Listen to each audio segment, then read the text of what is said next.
বদ উদ্দেশ্যে মূর্তি ভাঙার কাজ দুষ্কৃতিপনা করা হলো রাতের আঁধারে।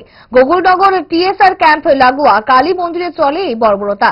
আজ সকালে এই কাণ্ড নজরে আসে পুরোহিতের। ঘটনার কথা পুরোহিত জানান স্থানীয় কয়েকজনকে। খবর 5 কান হতেই মন্দিরের সামনে ভিড় জমতে থাকে ভক্তপ্রাণ মানুষের। খবর দেওয়া হলো বিশালগড় থানায়। খবর পেয়ে ঘটনাস্থলে ছুটে আসে পুলিশ বাহিনী। ঘটনা তদন্ত করছে পুলিশ। সাম্প্রদায়িক দুষ্টবুদ্ধি থেকে এই কাণ্ড ঘটানো হয়েছে এমনই দাবি স্থানীয় সচেতন ভক্তপ্রাণ মানুষের। কি জানালেন স্থানীয় বাসিন্দা, দেখুন।